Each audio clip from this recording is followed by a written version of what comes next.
Let's see what we got. What happened to Rowdy Rich? Now, Rowdy Rich was on top of the world just a few years ago. He had one of the biggest songs of 2020, rose from the bottom all the way up in the rap game, and was considered one of the most promising young rappers in the industry. But just a few years later, his name barely comes up anymore. He hasn't had a big song in a long time, and a lot of people have quietly moved on. What exactly happened to Rowdy Rich? And you know what I be wondering for people like Ja Rule or people or T-Pain still doing this thing, but for some people who was masters at making hits, why you can't never go or Fetty Wap, people like that, but like Ja Rule, like people like Ja Rule, when he try to do songs now, he always try to do I don't even know what songs he try to do now, but niggas that try to do like rapidy songs or whatever. Why not do what used to work for you? Like when Ja Rule was popping, all them singing songs, that shit worked and he couldn't miss. But then he switched it up and tried to rap, and it was like, nah, we don't want to hear that shit. But why not just go back to what works for you and start back making those type of songs?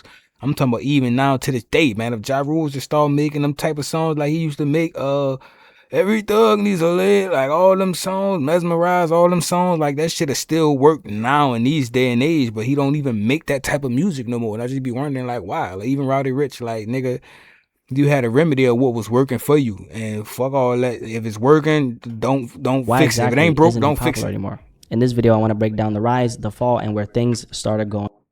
2019, he dropped his debut album, Please Excuse Me for Being Antisocial, a project that pushed him straight to the forefront of the rap game. But it was the song, The Box, that took everything to another level, dominating the charts in 2020 and turning Rowdy into one of the biggest rising stars in hip-hop. But before all the fame, before The Box took over the world, Rowdy Rich was just Roderick Moore Jr., a kid from Compton with a dream. Inspired by artists like Speaker Knockers, Future, Gucci Mane, Young Thug, Rowdy started rapping at just 8 years old. By the time he was 16, he was already making his own beats. At 14, he had a brief encounter with Kendrick Lamar, where he got a chance to rap for him. A moment that didn't launch his career, but left a lasting impact on his motivation and mindset. Rowdy spent the next few years sharpening his sound, blending melodic flows with street-influenced storytelling. I remember he used to have that big-ass, long Rowdy Rich chain that went like that. Stood out from the crowd. In 2017, he dropped Feed the Streets 1, a project that quietly started getting him attention in the music industry.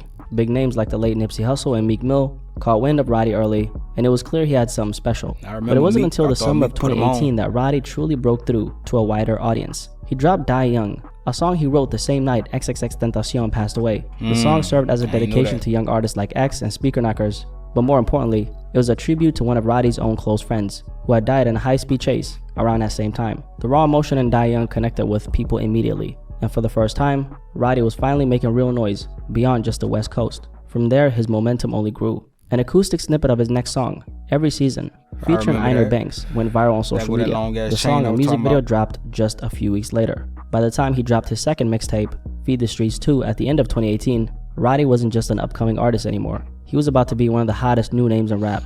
The success...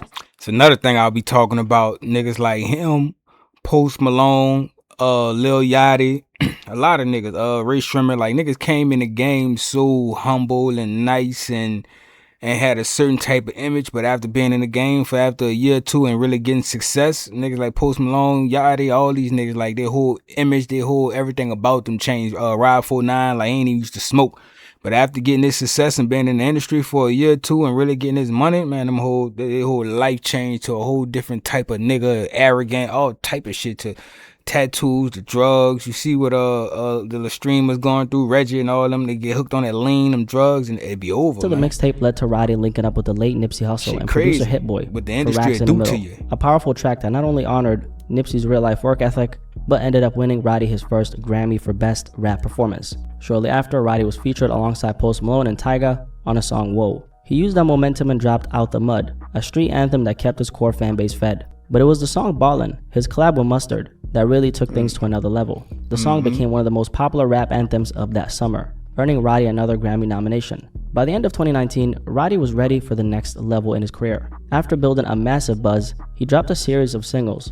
Somebody must have told that boy, man, you gotta grow your hair. You look stupid with the haircut. With Me featuring Gunna and Tiptoe featuring A Boogie with the Hoodie, all leading up to his debut studio album. And then on December 6, 2019, Rowdy Rich dropped Please Excuse Me for Being Antisocial, and this is when everything changed for him. The project did over 100,000 in first week sales, an incredible number for an artist who had just broken into the scene. After dropping Please Excuse Me for Being Antisocial, I thought that one had flopped. I thought that was the last one and it flopped. Rowdy was definitely riding high. But it was The Box that took everything to another level. And the crazy part is that The Box wasn't even a single. It was just another song on the album that had blown up organically, without a big push or a major marketing campaign at first. It was only after the song started catching fire that Rowdy and his label capitalized on a wave. The song's weird, playful energy made it perfect for TikTok, and that squeaky ER sound went viral. It wasn't a sample that Rowdy pulled from somewhere. He came up with it on the spot in the studio, just feeling the moment. The raw, natural crazy shit you never expect. Niggas say the that's the part that made that bitch go viral on TikTok and shit. And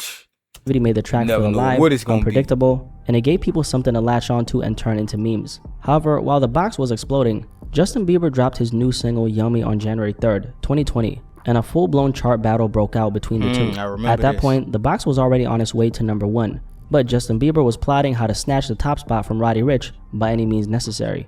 Bieber and his team went all out trying to force it to #1, posting guidelines telling his fans to buy the song multiple times. Stream it while you sleep, he said, and even reposting fan accounts that encouraged people to use VPNs to manipulate streams internationally. It wasn't just two songs competing. It felt like a battle between authenticity and desperation. I mean, Justin Bieber practically had his hands out like, yo, please stream my song.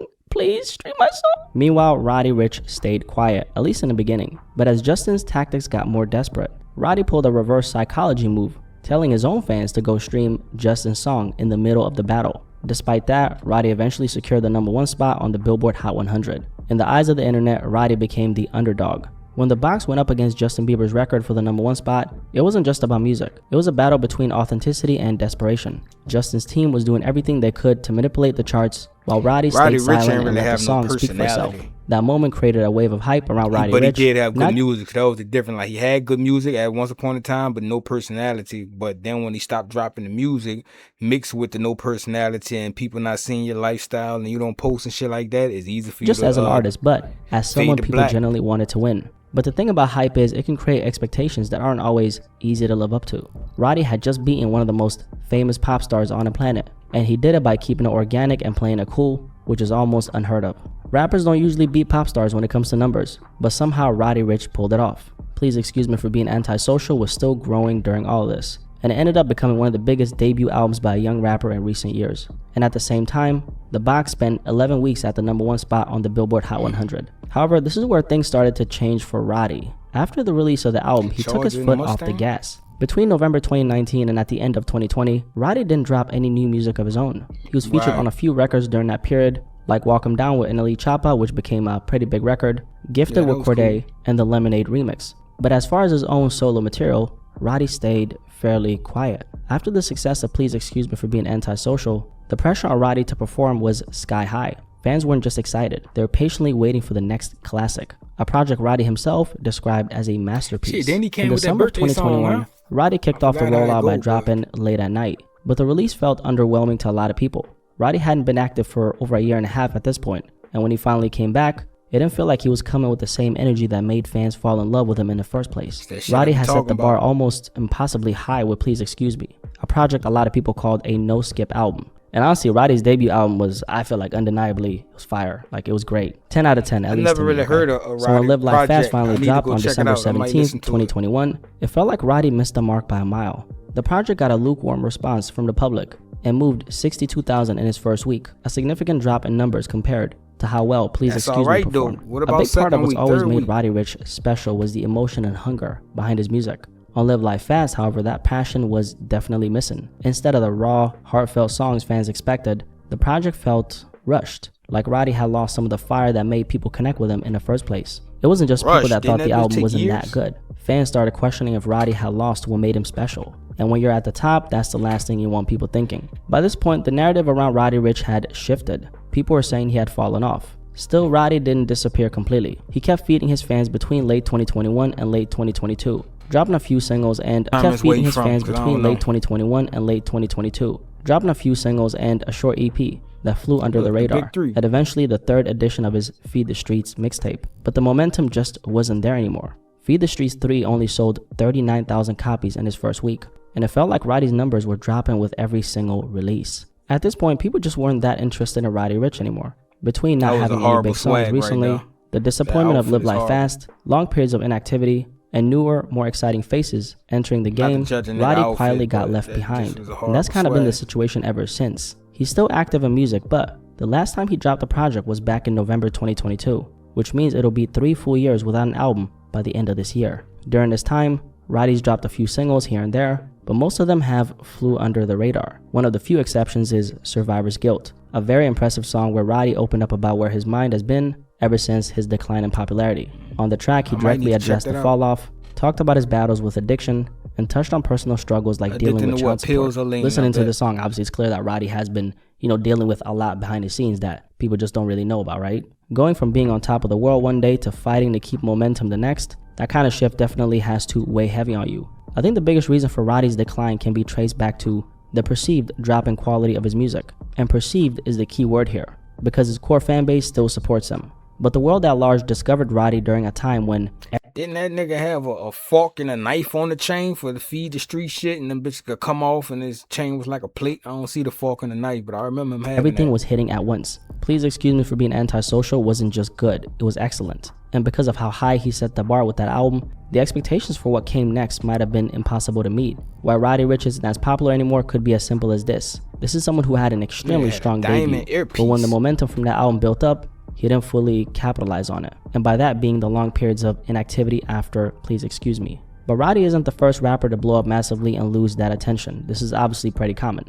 Even the most talented artists go through it. The good thing for Rowdy is that he made enough of an impact early on to the point where his name still holds weight, even if he's not at the forefront. Like if he was to come back with like a fire song or smash, then niggas will still fuck with it. It's just the music. You gotta come with a hit. You come with a hit, then and now he still has a great foundation to keep building on. Rowdy's currently working on his next album titled The Navy Album. We don't know exactly when it's dropping, but it could end up being the moment that changes everything for him again. At the end of the day, I think Rowdy is a very talented artist, and personally, I believe he has what it takes to make a comeback. I like Rowdy, but of course, time will tell. If you made it this far, drop kind of crazy. You ain't explain shit, nigga. I thought you... Explanation from Rowdy or his team. See, this breakdown look like it make a little bit more sense. Did Rowdy Rich simply lose all of his confidence, or is something deeper going on behind the scenes?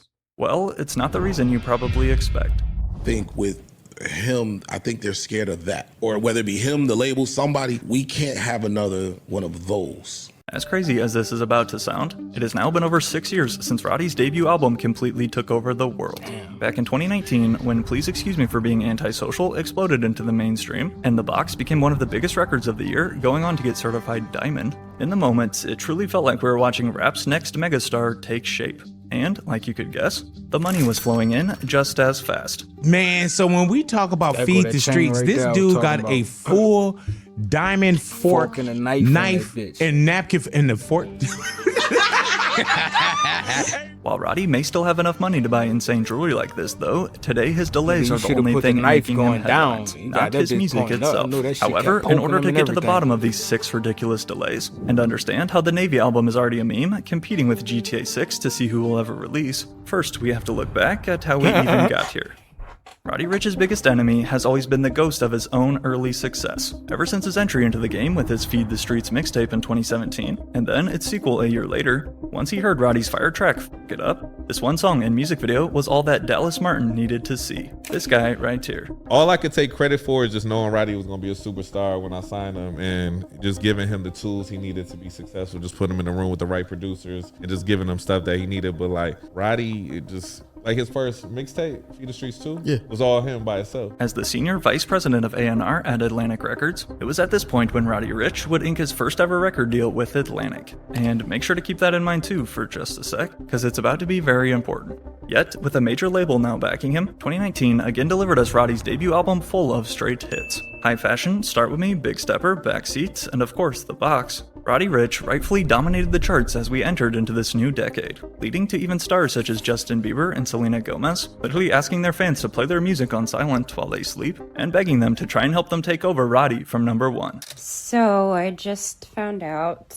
that my album is neck to neck with another incredible artist. I told people before that, you know, it's not about sounded like she wanted to hate, but I would love for the most important album I've ever released to become #1 on all the platforms. It would mean the absolute world to me. But it wasn't just Rowdy's solo songs either. Combined with hit features like the #1 smash Rockstar with DaBaby, giving us a Billboard Top 10 here that should instantly spark a lot of lockdown nostalgia. Achieving all this success at just 20 years old, Rowdy Rich truly looked unstoppable. Damn, he was 20? However, despite some even arguing that he was next in line to enter hip-hop's big three, unfortunately, what happened next was the total opposite. And it didn't take long for fans to start to notice. Yeah, all that shit was so good, I just never foreseen to be here this fast. Like, because it's been a while where it's like, what the fuck is going on? Because he was like it was no skips for me. I with him from the door. First, I used to think that he was like depressed, like because when Nipsey died, I know they was real attached, and that was a mentor of his, and I thought that could affect him. As some speculated that the tragic loss of fellow rapper Nipsey Hussle may have also impacted Rowdy creatively, considering that the two were close friends, and even won their first Grammy together for Racks in the Middle. Bigger for well, that was before last year, when Rowdy went viral for forgetting about this same Grammy trophy in an old storage unit. What the heck is this? I didn't know that nigga had a Grammy already. This was his freaking Grammy. Rowdy Rich Grammy? Was this his freaking locker? Did we just find Rowdy Rich's locker? I just want to make sure that you check it and everything's good. This is your problem now. Alright? I just want you guys to check it. I'm giving you back one piece. I don't want any problems or anything. It's there in one piece. While he did eventually get the Grammy back and returned, one thing that Rowdy Rich has still never regained, though, is his hype. And as it turns out, everything changed with his next album. When you skyrocket into the mainstream with a record-setting smash as big as The Box, this doesn't just raise expectations, but it can often be a curse in disguise. And if you're not careful, can easily trap your career in a literal box. Because whether he liked it or not, following his debut album, any follow-up attempt that he'd now try would be judged and compared, and thus will almost always feel underwhelming. Something that Rowdy himself has acknowledged before. I talk about just like in life. A steady incline is the best thing. Even it just in general, like you never want to rise to the top too fast in anything, because usually when you get to the top, there's no other way to go but down. That's a fact. After feeling on top of the world at such a young age, Roddy's momentum would indeed take a turn downhill, with the entire industry awaiting his next move. In late 2021, that's only if you go to acting bigger than the program. You go to acting Roddy's like second album released through Atlantic. However, despite calling this a masterpiece with a quote-unquote no-skip policy, and despite Live Life Fast loaded feature list we can read here, this policy was a straight-up lie. There are definitely plenty used to. Jokes even started flying around that Rowdy Rich had fired his old ghostwriter. And I will also have to agree, there are times throughout this album where it sounds like a totally different artist. Perhaps Roddy let the success get to his head a little bit, or maybe he really did make some changes to his production. But he came in the game without a ghostwriter. What was worse is how Rowdy Rich responded next. Guess I'm a flop now, Roddy typed on his story following all these negative reviews, and after getting clowned on some more for posting another trash snippet, shit crazy. Before then, Roddy went on to post this peace out emoji to his 7 million followers, and then delete his social media accounts altogether. So you put out a snippet, right? Why did you get on social media so quick? It felt like it was reactionary. I feel like shit. The top of the year, you go back to Instagram. Top of the year, I posted a picture. I gotta do what I gotta do. I gotta pop up because niggas saying I disappeared. In my thinking, I ain't disappeared. I've been in my skin this whole time. Shit, I'm here. But I guess maybe the world need to see me a little more present. I guess maybe the world need to hear this music a little more clear. Later adding to that personal life issues also factored into why he deleted his accounts. Regardless, while others tried to chalk this album up to being victim of the dreaded sophomore slump, a year later in 2022 then arrived Feed the Streets 3. A clear attempt to return back to that old Rowdy Rich we all loved, with the third installment of his mixtape series. But, although in my opinion, and as the reviews also reflect, while a tiny step up from Live Life Fast, sadly this project still failed to stick at all. It's just mediocre at best. Like there's nothing that stands out. And when I look at Rowdy Rich and his career, right, he's known as the box guy. And I don't know if he's ever gonna be able to come close to that, make a project that has done as good as that. For a guy like Rowdy Rich, who used to craft heavenly melodies and earworm hooks with ease, instead, it now just kept sounding like he was being forced to record new music. Even his feature next to Post Malone on Cooped Up, if you ask me, is pretty trash and damn near painful to sit through. But as it stands today, Feed the Streets 3 remains Rowdy Rich's latest project to date. over 3 years in the past. 2022. But the even bigger problem, though, is, as we're about to see, all of this same pressure and that fear of letting his fans down again is likely the exact reason why Navy is still locked in the vault. If you thought the rollout for his past 2 projects was messy, then you will not believe what I'm about to explain. Initially announced all the way back in May of 2024, Rowdy Rich revealed the name of his 3rd album, the Navy album. Squidward, the robots are running the Navy! Not the Navy! As for the meaning behind the title, and for choosing the color navy blue, Rowdy explained this to Big Boy TV. And the album is called The Navy Album? The Navy Album. Why? It's named after my daughter. Gotcha. Your daughter's named Navy? Yeah. Oh, that's beautiful, bro. Yeah. When the Navy album was first announced, Rowdy and his team gave us this initial release date of December 6th, 2024. Never happened. To help reignite some hype, along with the announcement came the album's lead single, Survivor's Remorse. Beginning with the lyrics, let's talk about everything so I can give it some closure. This personal track by Rowdy hears him touch on everything from his addictions, the birth of his first child, and the battle of custody, plus this bar to begin verse 2. Imagine if I had $1 for every time that people say I fell off. I'd be a billionaire, he raps. What's the biggest fall off? I got a few people. Here are the nominees. And if they clip this and you hear your name, don't DM me and say, Aqua, put me in there. Just ask yourself, why the is niggas even thinking about me for this award? Rowdy Rich, I don't even want to put you in this, but I got you, bro. They said, Rowdy, you got to be up in this job. Sorry, bro. Yeah, got to bring you up in here. Whether you believe that Rowdy actually fell off or not, I guess depends on your personal definition of the term. However, while you can't deny that his popularity has slipped, I think we were all hoping this Navy album would be the one to bring Rowdy back. And to be honest, their original release of December 2024 would have been perfect, especially after what went down last June. Whatever happened to the Drake shit dropping? Like, why did that never come out? I don't really know, honestly. Fair enough. While Rowdy Rich and Drake have recorded unreleased songs together over the years, such as the leaked In the Cut, that will probably never see the light of day, being the Compton native he is though, and as one of his biggest inspirations, in June of 2024, prior to Kendrick Lamar taking the stage for his pop-out concert in Inglewood, first, Rowdy Rich came out and had the entire arena rocking, as he ran through his list of platinum hits.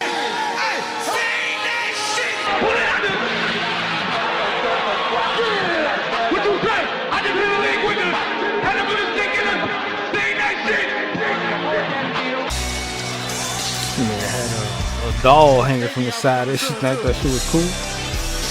Trending as high as number 2 after this viral concert, it was then up to Rowdy to see if he could capitalize. And in an effort to try, arrived another new single titled 911. However, this single was sadly a miss. Along with failing to chart and making very little noise, to make matters worse, it really looked like Atlantic Records had invested a lot of money into this release and promotion, likely feeling too that this was one of Rowdy's best chances to spark a comeback, yet the response and streaming numbers showed them all they needed to see. Far from the hit they were hoping for, and as it now appears, 911 will not even make the final track list for the album.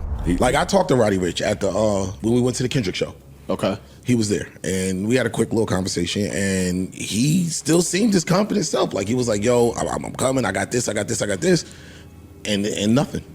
Over the next few months to close out 2024, Rowdy Rich only continued to claim that his album was still on the way. The Navy album, the 6th of December, came this tweet last October, which has since been deleted from his page. This original date of December 6, 2024 would have also marked the exact 5-year anniversary of his Please Excuse Me debut album, adding yet another great reason he should have dropped. Not to mention what happened only 3 weeks earlier.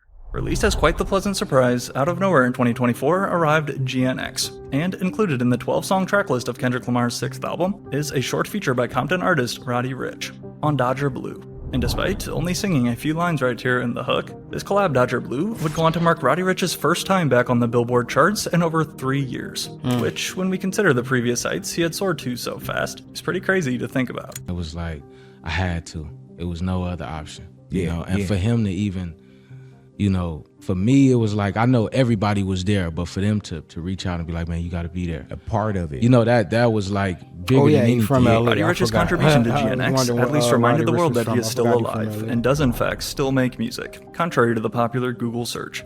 But yet, despite one of the biggest stars on the planet having swooped in now twice, as the month of December 2024 finally rolled around, the Navy album was nowhere to be found, fumbling yet another perfect opportunity. Almost 7 months after he announced it in advance, and we still had nothing. Well, besides this quick post by Rowdy, the Navy album 2025. My problem is that he dropped singles earlier, like I think a couple months ago or last year, I don't remember, and I was like, oh, he's gonna drop his album soon, and then didn't. So instead, this one titled Lonely Road featuring Terrence Martin. But at this point though, being only the first delay, most fans were able to tolerate it. Sure, they were upset to have to wait longer, but it's nothing we've never seen before. Rappers lie all the time. However, as 2025 kicked off, we had no idea that this fumbled album rollout was about to get so much worse. 5 times worse, to be exact. If you were to tell me at the beginning of 2025 that an entire year was about to pass and Navy was still not released, I probably would have called you insane. But yet, here we are. Following the Navy album's first unexpected delay, again only hours before it was supposed to release, the next release date we were given was then for February 21st, 2025. Only for this day to, once more, quietly pass with not a word from Rowdy Rich or his team. Yeah, so the nigga never dropped the album. Which it's understandable why, seeing as we had now been lied to multiple times. Keep in mind too that throughout all of these annoying delays, yeah, it's been completely deleted off Apple Music. Oh, really? Yeah. I just want. So there's not even a pre-page anymore. Oh wow! Having raised the total up to 5 delays in just this past year alone, the Navy album is honestly already a meme before it's even out. It looked like at it was this all point, Rowdy. Just tell Rowdy to keep that. The fans was waiting, and he wasn't dropping. Actually had some interest in this album and in Rowdy's return, but it has fully faded. Crazy how artists destroy the hype for their own projects. I can wait for something that is a year away, but don't tell me that it's 2 months away on 5 separate occasions. Right. Well, of course, Rowdy Rich, as usual, continuing to fade more and more. Like, take one look at his Instagram comments, and you'll see that they are flooded with disappointed users who are tired of being lied to. Even some of Rowdy's own fans are now calling him a former rapper. However, while there's no denying that all these delays have been terrible for his momentum, we still need to answer one big question. What is causing all these delays in the first place? Is it really just Rowdy being scared of another potentially poor response? Or is it his label holding him back? Over the past decade, Atlantic Records has developed an extremely poor reputation when it comes to managing rappers. From Cardi B, Meek Mill, Gucci Mane, Lupe Fiasco, and Lil Uzi Vert, just to name a few, countless big names have come out and publicly complained about their issues with Atlantic. Which, if you ask Joe Budden, Joe believes that Rowdy's release issues and all 6 of these delays stem back to problems with his label. Since all Julie and Craig leaving Atlantic, what artist at Atlantic? Yeah, I forgot he's over there. He's in the rut. Yeah, I can imagine people on Atlantic trying to do the Lil Uzi Vert. I can see it. Get me the out of town. Yeah, get me out of here. Atlantic people, if I'm wrong, call somebody phone and know me. Believing that Rowdy's current label issue may be similar to Lil Uzi Vert's, who, at least according to the popular theory, appeared to have pulled a Frank Ocean last year and released his Eternal It Take Two album simply to get out of his contract with Atlantic. While never actually confirmed, Uzi himself has hinted at label somebody. Right, so like I said, I said that at the beginning. Yeah, it seemed like a label thing, but the label probably been dropping the singles, putting money behind them singles, nothing was happening, so they're like, we ain't got no hype behind you, so we ain't even about to drop the album, so I guess that's what happened to Rowdy Rich. God damn. Put the like button, man. Y'all like, comment, subscribe. Just do it.